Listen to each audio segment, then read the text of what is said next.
Hello, my name is AZZATRU and welcome to another Star Wars Battlefront news update video of mine, and in today's video I'm bringing you the most complete breakdown of the Outer Rim expansion DLC trailer, which we got today during a live stream for the expansion pack, which has revealed a ton of information regarding changes made to the base game for everyone, and unlocks, new power-ups, what's going to be included with the actual, expansion pack itself, and a few other things and surprises. So I'll be giving you guys a full breakdown of the trailer, which was revealed on the live stream. The live stream's going on for a number of hours, so I will leave a link in the description below. Also, it is the final day of my Star Wars PC game giveaway. There will also be a link to that in the description below. But anyway, let's talk about that gameplay trailer. So, as you can see on screen, we have a bit of gameplay from Jabba's Palace. This is actually one of the larger maps in the DLC, and on top of that, this DLC is quite close quarters combat focused, so it's definitely going to offer smaller maps, the smallest maps out of the Season Pass DLC maps. I just thought I'd point that out to you guys.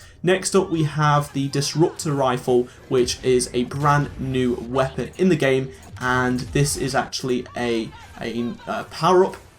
You can activate it, and it's sort of like a grenade launcher to some extent, and it's pretty cool. It looks pretty cool anyway, and that is just some gameplay of it being used in action.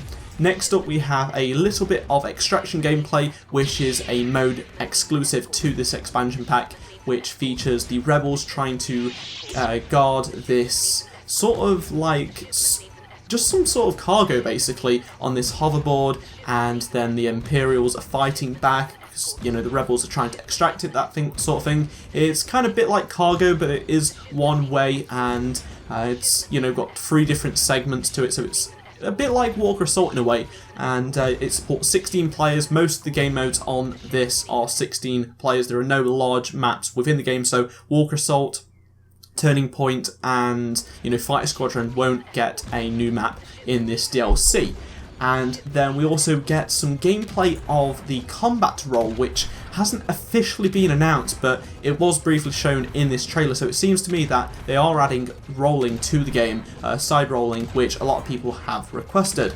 Next up, we have the Scattergun, which is a brand new power-up within the expansion, and this is essentially a shotgun that fires like shards, and it's been outlawed throughout the galaxy. And it can actually penetrate the personal shield. So if you see a guy with a personal shield, aim that at him and you can take him out completely. And it does look a very deadly weapon indeed. Next up, we have the Deoxys grenade, and this is, as I spoke about in a previous video, a gas grenade.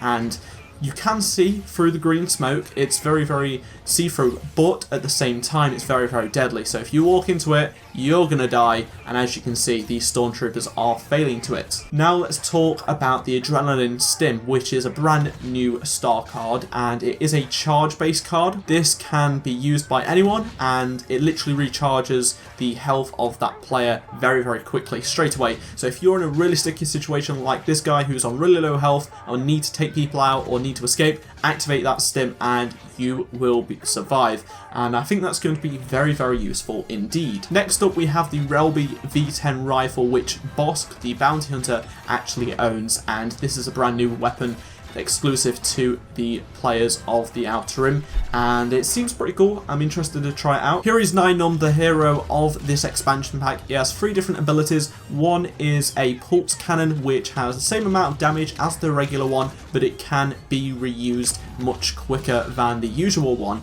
And he also has some sort of turret, which seems very, very powerful, which should help out the rebellion. And on top of that, he actually has a proximity mine, but in larger maps he will actually get a orbital strike thanks to his buddies, because he is Celestian and they actually call in that strike, which is pretty cool. The hero a lot of people have been excited about is Greedo, and he's very, very interesting as well. So I'm not 100% sure what his third ability is, but on the right hand side you can see that he can target many, many enemies, and this should be very, very useful on objectives. So it's nothing we've seen in Star Wars Battlefront before, but you can take out enemies in just a few shots, which is pretty cool.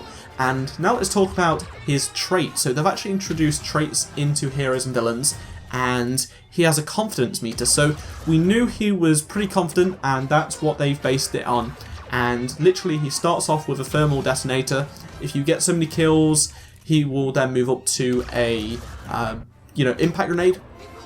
A few more kills later, you will get a thermal imploder, and that is one of your abilities as well. You can throw grenades, so that's pretty cool. I'm interested to see how Greedo plays out. Finally, we actually have a unlock for level 60 players. So if you get to rank 60 when this DLC releases, you'll get a brand new species for the Rebellion. No word on the Empire just yet, but you'll unlock the weak way, which you'll notice from the Star Wars Clone Wars series, Star Wars Rebels, and on top of that, the start of Return of the Jedi. Those guys were actually on Jabba's sail barge, so it does tie in nicely with this Outer Rim DLC. Anyway, thank you very much for watching this video. If you did miss any of the 2 videos on screen, be sure to check them out because they did actually miss sub boxes and YouTube was being a pain yesterday.